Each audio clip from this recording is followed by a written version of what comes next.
All right, good morning. Welcome to Fast Forward Roundtable. I'm Mr. Floyd, and we have the crew here, and the crew's going to introduce themselves. I'm Colin Bain. I'm Morgan Harris. Austin Pritchard. I'm Gavin Long. I'm William Higgins. And I'm Clint Sparenblad. And we are going to speak about the topic of Ukraine and the Russian war. And after I'm done presenting, we're going to have a question and answer session. All right, some general information about Russia. Way back in 1991, the Soviet Union collapsed, and overnight, those 15 republics that made up the Soviet Union became 15 independent countries. Two of those were Russia and Ukraine.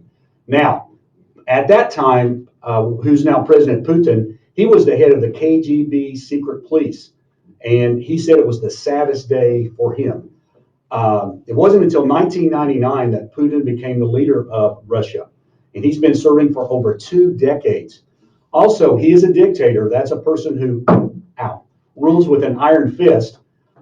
He's killed some of his political opponents. He's also killed reporters, but he will do anything to stay in power. Also, Putin has always wanted to reestablish the old Soviet Union. Also, some red flags. In August 2008, he invaded a little place called Georgia and took a couple of sections there. Also, in February 2014, he invaded the southern part of Ukraine called Crimea and basically told Ukraine, we're annexing that. Also, this past February 21st, he invaded Ukraine basically to replace the government. And also, the big question is, why did he do it? He's scared that Ukraine would be part of the European Union and NATO. By Ukraine joining NATO, that would put NATO on his doorstep, and that's his biggest fear of countries in Eastern Europe with NATO. And a lot of people are asking, what is NATO? NATO stands for the North Atlantic Treaty Organization. It was established after World War II to stop the spread of communism in Western Europe. After the collapse, a lot of those Eastern European countries that were once communist have joined NATO, like Poland, Romania, and other countries. A little bit about Ukraine. Ukraine has also been independent since 1991, and up until 2019, they had been ruled by different leaders.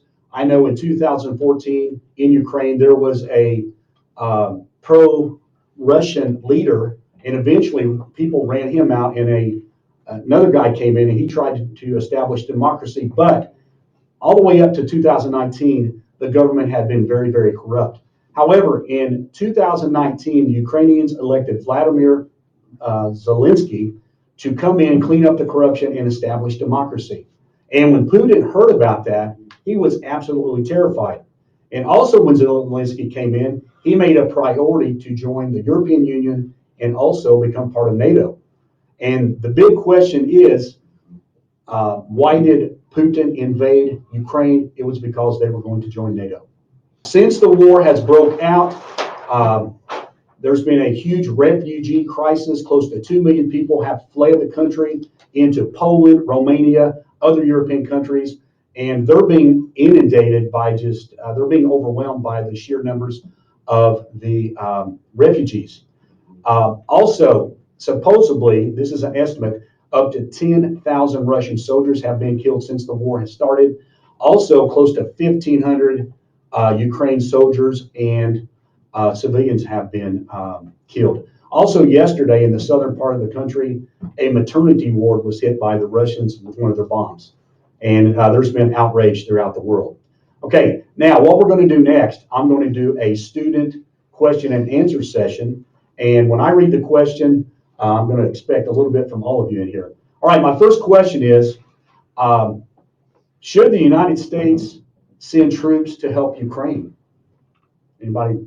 Go ahead, Mr. Bain. I don't think we should. That would be a bad idea. It could potentially start a nuclear war with Russia, and the nuclear weapons, if they get out of hand, could potentially destroy the world. Okay, excellent answer. Anyone else here? I'm going to have to say I slightly agree with that, but only on the fact that Putin in the past has gone out of a wild card, per se, and he takes any alliance as a potential threat, and we've seen him communing with China multiple times and other world leaders.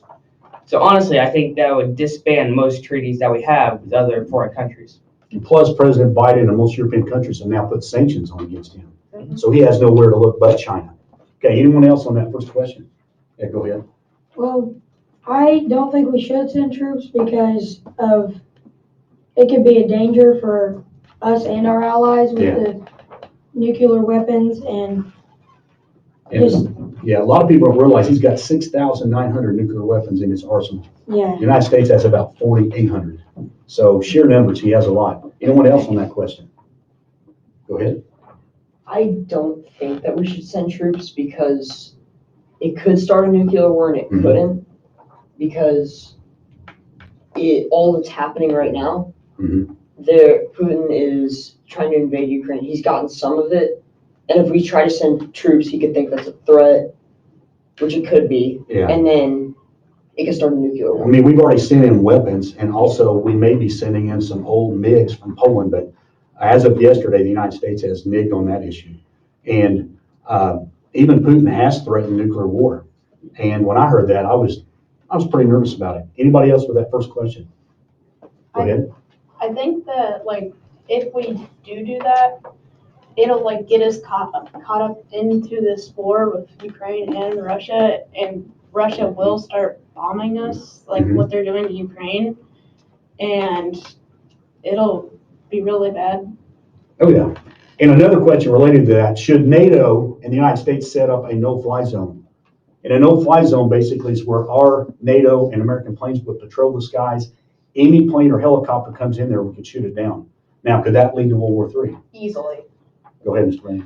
Putin actually has already threatened that if we, when Joe Biden said during the State of the Union address that Mhm. he was going to create a no-fly zone, Mhm. he said that if they shoot down any Russian planes, they would see that as an act of aggression and would attack the United States. Oh, yeah, and from we have about 7.5 billion people on this planet. They said if a nuclear war broke out between the United States, NATO, and don't forget we have France, Britain that also have nukes, over 1 billion people could be killed in a nuclear war.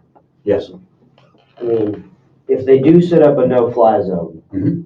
I don't really think there's a good chance of Russia coming over here, since we have a lot of control over the seas. Mhm. We are the naval power of the world. But There is a forget- very good chance of them invading the rest of Europe and us just having to sit over here. Yeah, if we get into a land war, they have about 15,000 tanks to NATO's 8,000. However, we've got over 13,000 jets, airplanes in our arsenal. So as far as the skies, we'll probably control it, but Russia on the ground will be a tough out. I was gonna say, I would have to agree on the ground control, because I've personally seen their tanks along with Mhm. soldiers going through America. Coming to America? I said coming through, Okay. as in throughout the country to Russia. Oh, wow. You mean coming over from Russia to here? No, coming from here to Russia. Okay, all right. Good question. Okay, all right. Another question. Is this war affecting your life here in the United States? Yes. Absolutely. How? Gas prices are getting higher. We're missing a bunch of food from Ukraine and Russia. Yeah. Represent about 29% of the world's grain alone. Yeah, yes, don't forget Russia and Ukraine are known, and I know Ukraine used to be called the breadbasket of the Soviet Union. They produce one of the world's top producers of grain, and also Russia is. So gas prices, I know yesterday, $4.25. A couple of days ago, I went to Walmart and filled up for $3.99, and you can hear people saying some stuff at the pumps I can't explain here or repeat here. So it is affecting their life. Anybody else on that question? I was gonna say, in some areas of America, it's actually $7 for premium, like $6 for regular unleaded. Yeah, it depends on where you're at. There are more gas taxes, for example, in California, New York, than what they are here. Because they're more densely populated cities. So it's not hurting the elite in the country, but it's hurting the middle class, lower class. So hopefully we can start pumping gas here or bringing in more gases from other countries besides Russia to offset that and bring down the prices.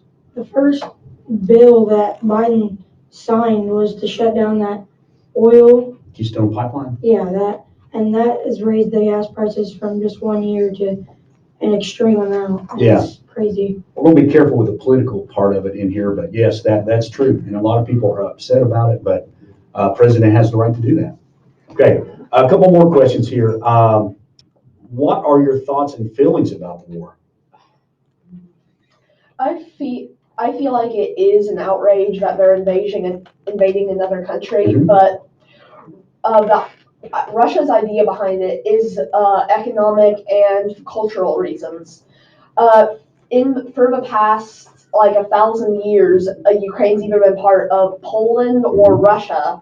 Mhm. And in fact, the Russian nation of what is now actually started around was Kiev. Mhm. And another reason is Ukraine has large amounts of oil and natural gas that has been found in recent years. That could potentially offset Russia's economic power with Europe because they have a pipeline to countries like Germany, which are large consumers of natural gas. Yes. That's part of the reason why they invaded Crimea, because Yeah. the waters around it were filled with oil. Yeah, they needed that Black Sea port down there. And I have to agree with you because they're going to raise their economy prices back up, which means their currency is going to start going back up as well if they have control over that. Matter of fact, since those sanctions, they say the ruble's worth 1 U.S. penny. No, it's actually less now. Oh, it's changing overnight. So No, I was going to say, last time I checked in history class, in fact, it was 87 thousandths of a penny. really, okay, Uh-huh. since it's gone down since I've looked at it. So Well, his economy's tanking, but he's been getting all this oil revenue to wage this war. Also, a lot of American companies have pulled out. MasterCard, PayPal, Visa, McDonald's, and they employ employees there in Russia. So Putin's got to realize that these sanctions are eventually going to hurt his economy. And there's been some talk his inner circle may overthrow him. Who knows what's going to happen?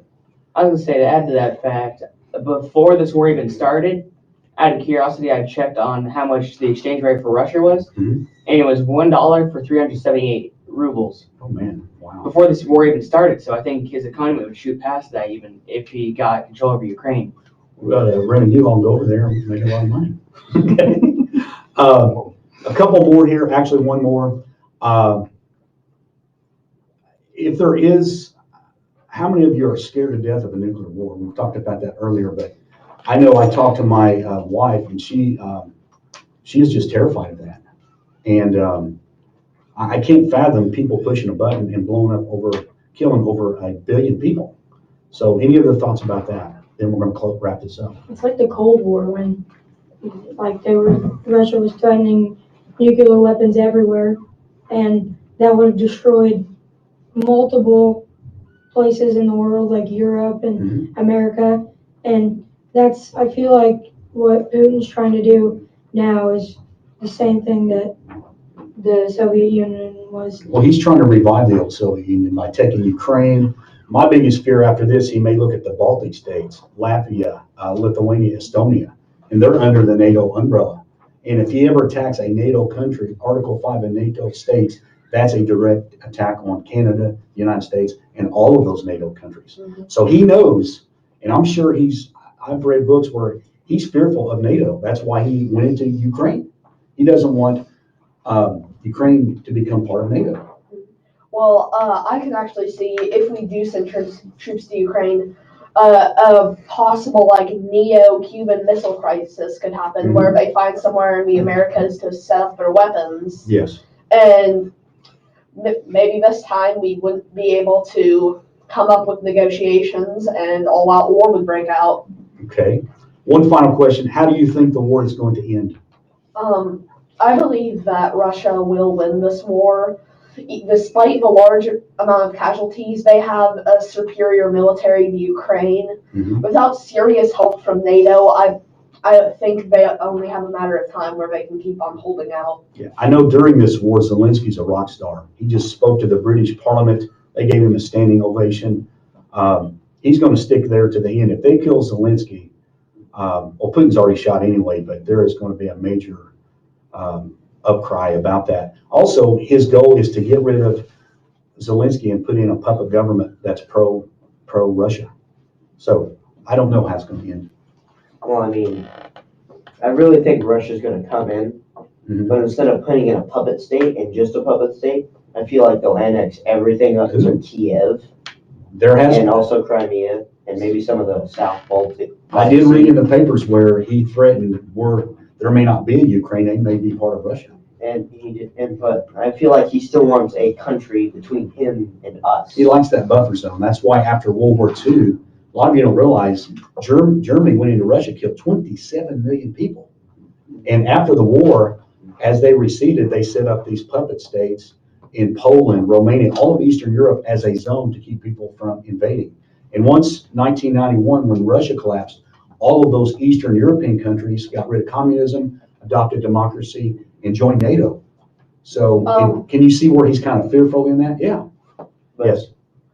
So the thing with that, I agree with that. He probably will try stuff with buffer. I believe he'll push the more up the Dnieper River and take Kiev. But I feel like he'll keep the rest of Western Ukraine as a buffer zone between Romania, NATO, and Russia. Yeah. I was gonna say I slightly disagree with that on the fact that I've seen Russia using threats in the Cold War. We've seen Russia using multiple threats in other situations. Mhm. I think this isn't going to start World War III, but fuel it later in the future after this war is over. What's happened now, Russia's and China and Iran are the axis of evil. You've got the United States, Canada, and all of NATO against them. So I don't know how this is going to play out, but I hope the people of Ukraine can keep part of their country and reestablish democracy. But also they are meeting, Israel may be a mediator. And one of the things is that Ukraine has to say they're not ever going to join an alliance. So Ukraine anytime you have a war, you have to compromise to end the war. Ukraine may have to give up some land and compromise maybe their attempt to get into NATO. But I hope when the war ends, Ukraine is still a free democratic country, but who knows? I feel that Russia will end up taking over Ukraine and finding other countries that used to be part of the Soviet Union that's not in NATO, take over those until they're eventually big enough to take over whoever they want. Yeah, don't forget his ultimate goal is to reestablish the old Soviet Union. And same song, different verse. Okay. Well, I mean, what I think he's going to do instead of turning to the Baltic states is turn towards Asia and start annexing some old Asian territories the Soviet Union had. Okay. Maybe even going a little bit further as to annex Kazakhstan, all the Stan countries used to be part of the old Soviet Union. just taking Other over than all like the stars. Pakistan and Afghanistan. Yeah, so Who knows? Maybe he'll like surround China, maybe force them into a deal. well, they're friends with China right now. I They have know, military but exercises. you never know what could happen. Yeah, my biggest fear is China's going to invade Taiwan, but that's a different tunnel to go down. Hey, any other comments or questions before we wrap this up? Yes. I believe that Ukraine might win this war. Somewhat. The longer it lasts, if Russia does take over the cities, they're going to have a guerrilla warfare. That's not where they put on ape suits and like the Planet of the Apes, but there will be body bags going back to Russia daily because the people have the will to get the Russians out of there. And most of these captured Russian soldiers, they thought they were going there on a military exercise. And and by the way, Ukrainians and Russians are both of the Slavic race. So I don't care. It's like a basketball team. If you don't have heart, you don't give effort, you can win. And I think that the Ukrainians can win. Yes. It's not so much that they're Slavic, more or less that Russia just wants a buffer state.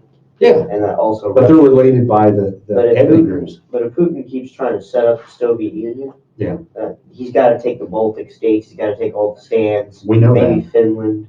He also knows that's going to be World War III. But I So- was gonna say, I think Putin's gonna try and last out as long as he can, as to not attack NATO countries, but reclaim everything else first. He may do that. So we're going to wrap this up, and I've enjoyed this, and we're signing off now. Everybody wave. Bye-bye. Thank you.